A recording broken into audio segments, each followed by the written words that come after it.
travaillé il y a déjà très longtemps, plus d'une vingtaine d'années, sur les relocalisations d'activités en France, au moment où on n'en parlait pas comme on en parle aujourd'hui. Et je vais essayer de répondre à la demande qui m'a été faite, de faire un état des lieux de la question, définir bien les termes, et rebondir sur une discussion un peu politique sur quelles propositions pour relocaliser l'économie. Et je signale toujours, ça fait longtemps que je viens à DAC l'été, pour les universités d'été, je dis toujours que je ne suis pas membre de la DAC, donc je n'engage que ma tête dans tout ce que je dis, et je suis en revanche un compagnon de route. Nous essayons de séparer ce qui relève du constat et du diagnostic de ce qui relève des conseils ou du normatif, des propositions de politique économique ou de politique tout court. Si on dit que l'agriculture représente 4% en France des emplois, ça signifie, parce qu'on a eu ce débat ce matin, ça ne signifie pas que je sois heureux que les agriculteurs représentent 4% des emplois en France. C'est la réalité. Après, les effets de cette agriculture qui représente que 4% des emplois, tandis que les services représentent 75% des emplois et l'industrie seulement 12,7%, ben les effets de l'impact de l'agriculture qui fait que 4%, évidemment sur l'économie, c'est un impact considérable. Il y a une partie de ça qui est dans l'agroalimentaire, qui est cachée dans l'industrie. Alors, première chose, nous allons parler des relocalisations d'activités en France, et avant de parler de relocalisation, il faut parler de délocalisation. Alors les délocalisations, c'est deux choses. C'est d'abord des investissements directs à l'étranger qui sont motivés par l'accès au marché. Ça, c'est la majorité des délocalisations. Ça passe par de l'investissement direct. C'est Renault qui va faire une alliance avec Nissan pour conquérir le marché japonais.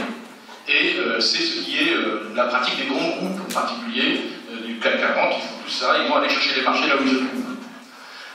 Ces délocalisations d'accès au marché, ces investissements directs d'accès au marché, n'ont rien à voir avec les délocalisations motivées par des différences de coûts de main-d'œuvre, de coûts de production, qui consistent à faire venir des territoires à payer à bas salaire, des produits assemblés préalablement précédés d'exportation de composants ou choses comme ça, et qu'on ramène dans le textile, l'habillement, le cuir, la chaussure, les jouets, les vélos, et même parfois dans l'agriculture et l'agroalimentaire, et qu'on ramène pour être consommé en France et en Europe. Cette logique-là, c'est une logique qui est simplement de faire jouer les différences d'avantages comparatifs entre les pays pour aller baisser les coûts, baisser les coûts de production. Donc les deux n'ont rien à voir, apparemment. Sauf que la situation en France est très difficile, comme vous le savez parfaitement, en termes de croissance. La situation européenne est lamentable depuis à peu près une vingtaine d'années. Les taux de croissance sont très bas, la demande est très faible, et donc les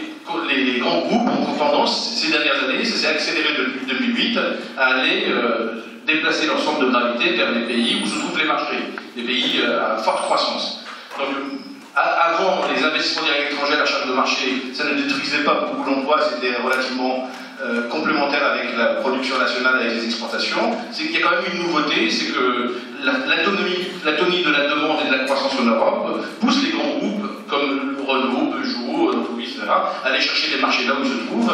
Et donc là aussi, on a créé, les groupes multinationaux ont créé beaucoup plus d'emplois dans les filiales des pays émergents que dans les pays domestiques, mais pas pour des raisons de différence de coût de main-d'œuvre, mais d'abord parce que la demande se trouve là-bas.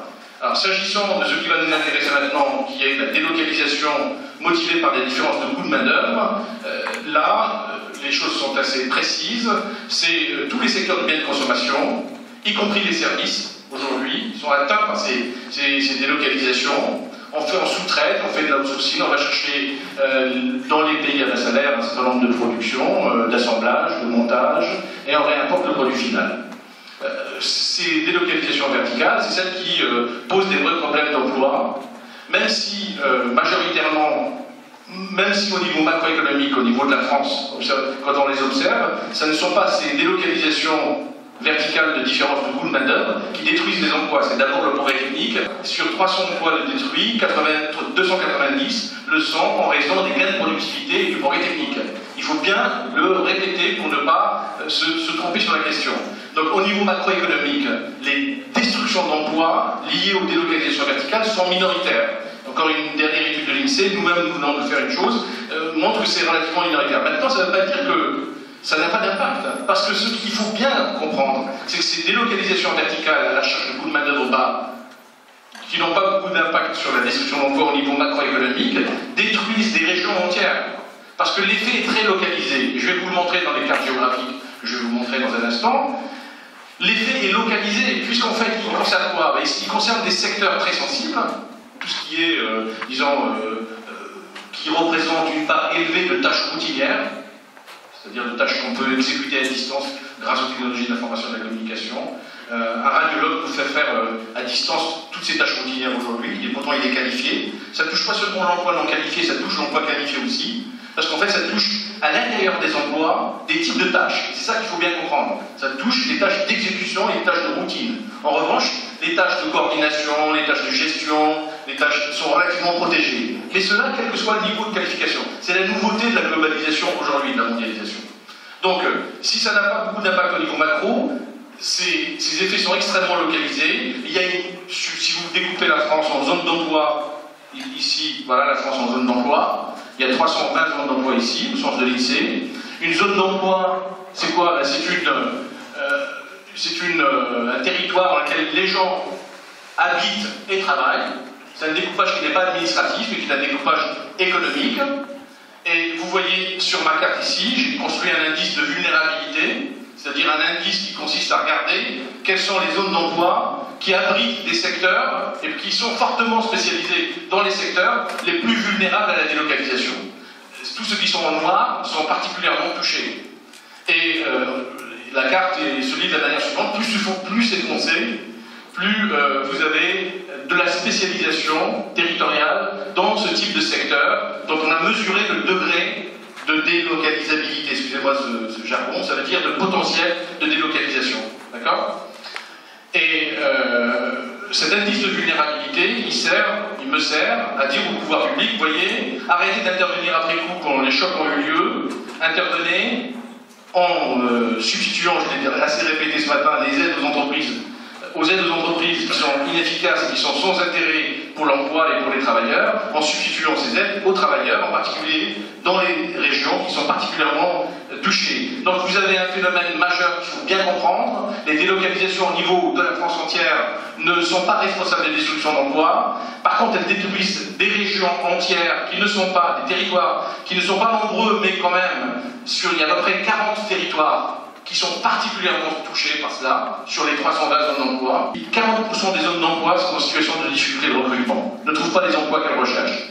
Mais les quarantaines de zones d'emploi super touchées par la crise et par les délocalisations verrouillent les chômeurs sur place. Et ça ne se compense pas, il n'y a pas de mobilité du travail. Donc ça ne représente que 5% totalement, et en termes de destruction d'emplois, ça ne représente que 4 à 5% des destructions d'emplois en France. Parce que ce ne serait pas grave si, dans la vieille théorie à la Sauvy-Fourastier, la compensation se faisait très bien entre les destructions locales et les créations nationales, et entre les destructions dans les secteurs en difficulté et les destructions et les créations dans les nouveaux secteurs. Mais ça ne se fait plus. Il y a une crise de la compensation des destructions d'emplois. Et donc, les régions qui sont extrêmement touchées par la crise verrouillent les chômeurs sur place.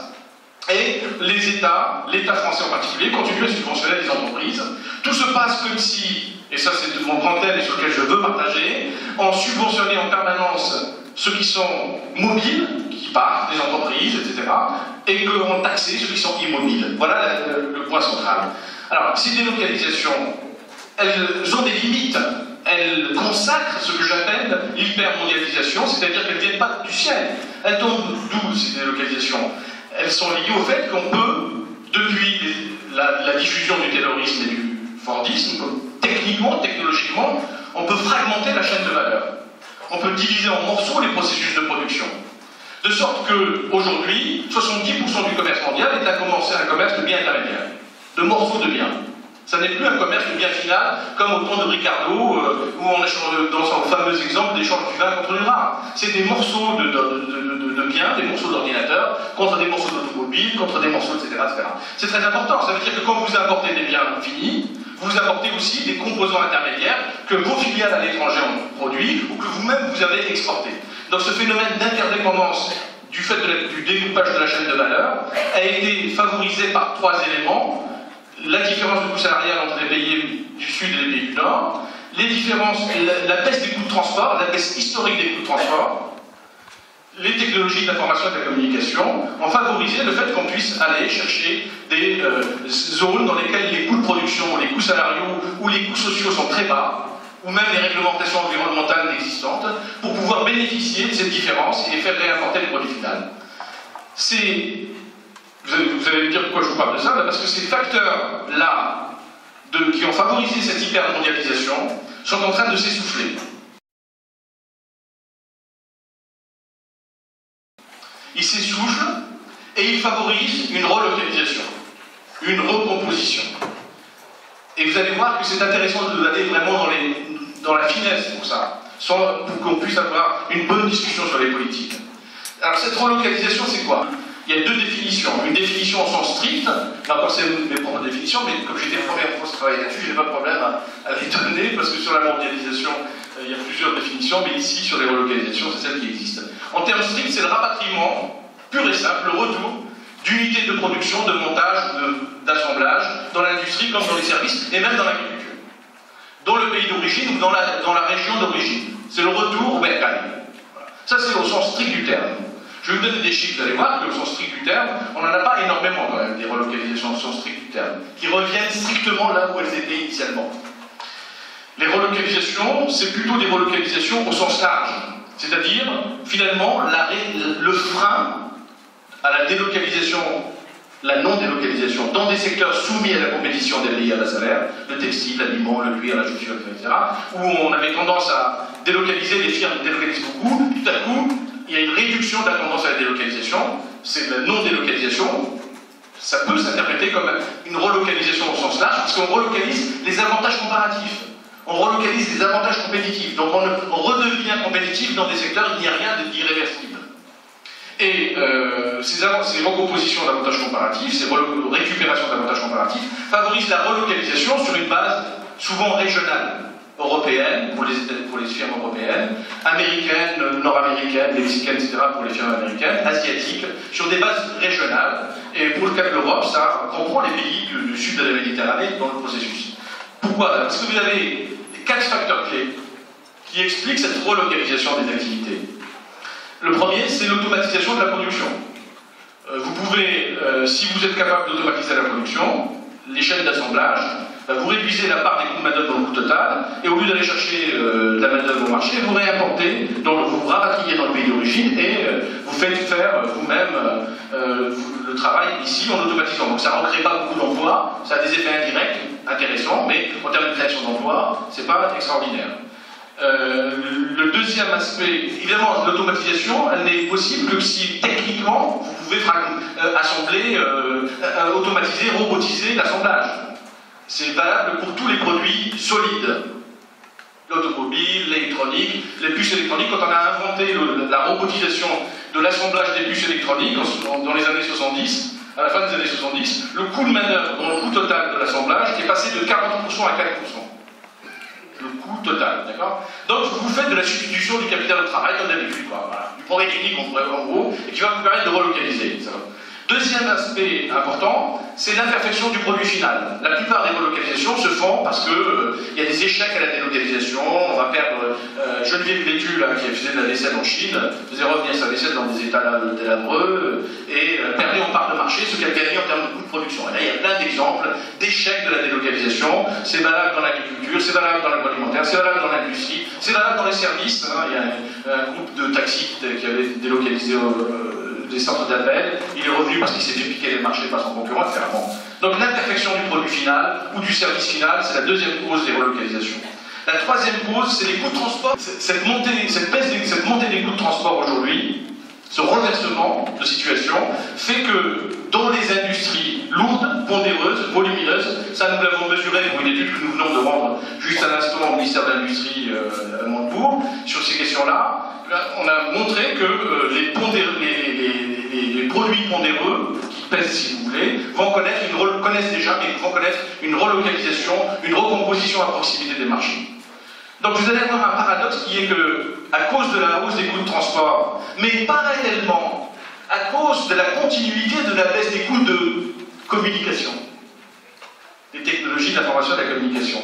Vous allez avoir, c'est l'hypothèse que je fais, mais qui est maintenant bien consolidée dans ce dernier travail qu'on a de faire, une relocalisation, une recomposition industrielle possible. Donc l'industrie n'est vraiment pas terminée, elle n'est vraiment pas morte, tandis que les firmes vont en profiter pour compenser les hausses de coûts que ça va pouvoir leur procurer par une délocalisation croissante des services immatériels, qui eux ne seront touchés par rien, ni par les droits de douane, ni par les obstacles aux frontières, puisqu'ils passent par les machines, par les technologies d'information et de la communication, sont de data, etc.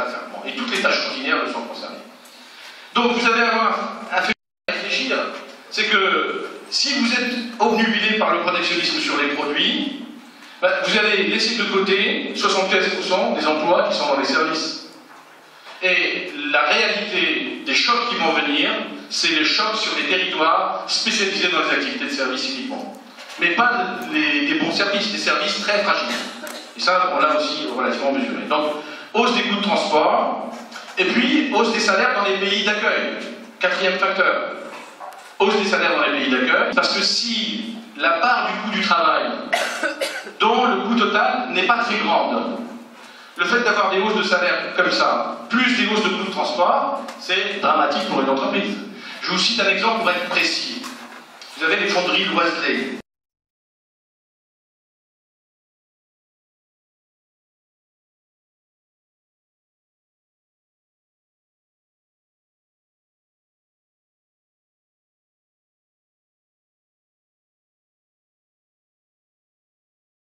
Relocalisées en France. Leur problème, c'est quoi? Le coût du travail ne représente que 30% du coût total. Ils étaient en Chine. Ils voient augmenter les salaires alors que leur part relative n'est que de 30%. Les coûts de transport se sont mis à, comme c'était bien pondéreux, la sidérurgie, hein, ça pèse lourd. Hein. C'est 1 million d'euros par an. 12 millions sur 12 ans. Qu'est-ce qu'ils ont fait? Ils ont investi dans l'automatisation, ils ont rapatrié la production en France. Parce que simplement, c'était absolument pas intéressant de continuer à délocaliser. Donc si vous voulez, la relocalisation, elle est quelque chose qui est indépendante des aides publiques. Et je le dis au ministre également. C'est pas parce que vous aurez subventionné des entreprises qui ont relocalisé qu'elles reviendront. Elles reviendront parce qu'elles ont des problèmes avec les délocalisations et parce qu'elles vont trouver des avantages de compétitivité dans leur pays d'origine. Ça, c'est un élément très important. Donc, quatrième, c'était les coûts salariaux. On peut rajouter les facteurs environnementaux qui sont devenus des éléments très importants et qui vont favoriser des relocalisations parce qu'il y a un autre facteur qu'il faut prendre en considération qui n'est pas seulement le coût de transport, mais qui est le degré de périssabilité des produits très périssables. Quand vous les délocalisez trop lointainement, vous perdez en avantage en qualité, etc. Et les consommateurs sont de plus en plus, il faut les pousser aussi à faire ça, plus sensibles à cela, surtout dans l'agriculture.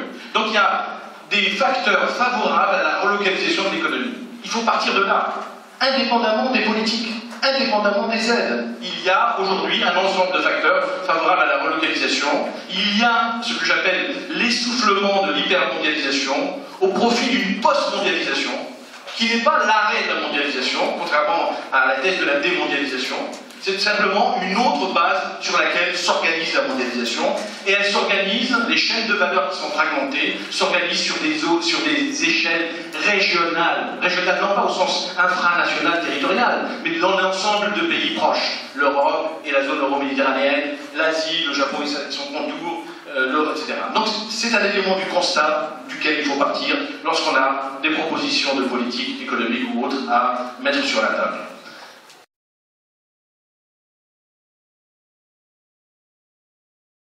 Les relocalisations en France, alors là on vient de les mesurer pour la première fois dans l'étude qu'on vient de rendre. Il y a, depuis 2005 à peu près, une centaine de cas de relocalisation. C'est les points noirs que vous voyez sur ma carte. Et vous voyez qu'ils ne sont pas localisés n'importe où. Ils sont localisés sur une dorsale, là, dans le schéma ici, qui part du Rhin, là, jusqu'au sud-est. Et puis vous avez une autre dorsale qui part du nord jusqu'à la Bretagne. Et c'est assez intéressant de regarder la localisation, parce que ce que nous avons fait ensuite, c'est que nous avons essayé de voir quelle est la nature de ces relocalisations. Est-ce que ce sont des relocalisations qui épousent des stratégies des territoires, des dynamiques territoriales, ou est-ce que c'est des relocalisations opportunistes en gros, on revient parce que l'État va vous aider, ou parce que les territoires veulent vous attirer, et puis dès que les choses changent, on repart. Ça, il y a des entreprises qui étaient revenues de Bombay pour aller à Roubaix, et qui repartent de Roubaix dès lors que toutes les aides qu'on leur a données se sont estompées. Et pour ça, nous avons fait un travail sur la nature des territoires, et au fond, voilà une autre carte que je voudrais vous montrer, pas plus que celle-là. Ce que vous observez, vous avez les différentes couleurs, et c'est assez intéressant parce qu'on a une vision qui n'est pas suffisamment précise de l'économie quand on la prend au niveau des moyennes macroéconomiques. Et dès lors qu'on passe à des distinctions territoriales, on a une meilleure appréhension des choses et on peut, disons, là aussi, pour des raisons de politique économique, avoir une autre discussion. La moitié des relocalisations se font dans les zones bleu clair. Alors les zones bleu clair, c'est les zones que vous avez là. Ce sont des zones qui sont spécialisées dans les services de la connaissance, qui représentent 14% des emplois en France. Recherche-développement, marketing, publicité, conseil, tout ce qui est travail intellectuel, qui servent directement aux entreprises. Ce sont des services d'investissement immatériel. En France, ils ont été sortis de l'industrie, d'où le chiffre de la désindustrialisation féroce en France, qui n'est que de 12,8% d'emploi total, l'industrie. Mais si je rajoute les 12 ou 14% de services qui sont vraiment des services modernes, c'est pas des services délocalisables facilement, c'est des services de coordination qu'on ne peut pas faire à distance, de chercheurs, d'ingénieurs, de recherche-développement, de conseils, etc. Et ces services-là sont moteurs. Donc ils sont sur les territoires en bleu clair.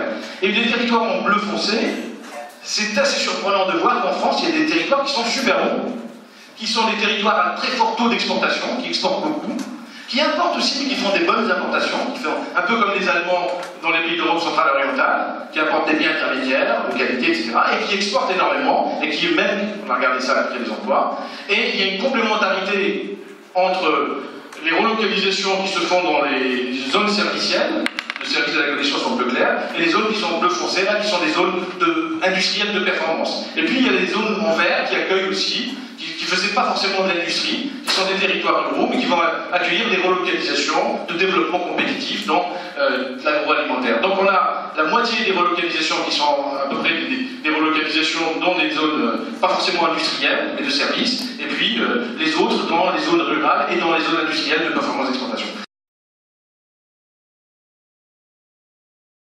Ces relocalisations-là, elles ne se font pas au hasard, elles ne se font pas nécessairement, c'est des relocalisations au sens large, c'est pas parce qu'on a délocalisé préalablement qu'on revient, on revient parce qu'on crée de la production, des relocalisations qui ne sont pas strictement liées à la réduction des coûts. Tiens, j'automatise la production, je robotise, donc je reviens.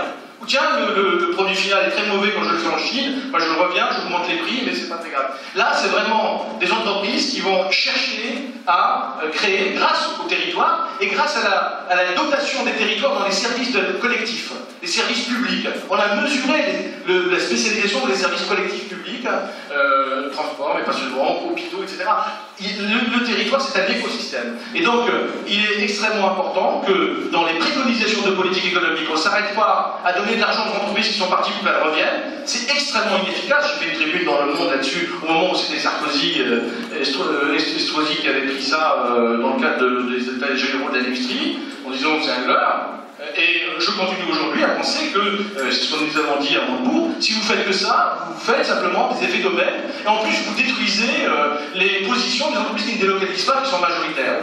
En revanche, il y a de quoi substituer massivement, mais massivement, les aides aux entreprises qui sont inefficaces, en les consacrant au territoire, à ces offres de services collectifs, et aux travailleurs, c'est de la protection. Pour moi, c'est ça le protectionnisme. Il y a d'autres instruments bien plus importants que les droits de vote. Quand je demande sur quel produit vous voulez faire, vous me dites pas grand-chose finalement. Moi, ce que je dis, et je propose ça à TAC, je le propose de manière extrêmement précise dans un texte si vous le souhaitez. Il y a une mesure importante qui va mobiliser les forces de gauche, de progrès. C'est 50 milliards d'aides aux entreprises qui sont des aides qui se transforment en effet d'aubaine pure, de niche fiscale, qu'il faut confisquer pour les remettre au territoire. Et les remettre au territoire, c'est les remettre aux travailleurs, c'est les remettre aux services publics, aux services collectifs qui sont démantelés sous simplement l'argument de la rationalisation des choix budgétaires. Ce que nous avons fait dans notre travail, c'était de montrer que les services collectifs, ce sont des activités économiques qui sont complémentaires des autres activités industrielles, de services, etc. Donc il y a au contraire, à mon avis, une forme d'intervention extrêmement puissante de l'État.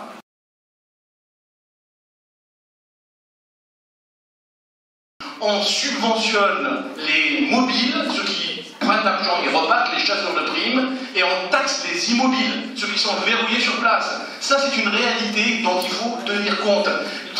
Discuter avec les travailleurs, c'est pas des points pour des imbéciles en leur montrant que nos problèmes viendraient uniquement des Chinois ou des Asiatiques qui nous apporteraient, alors que c'est faux, on l'a bien dit.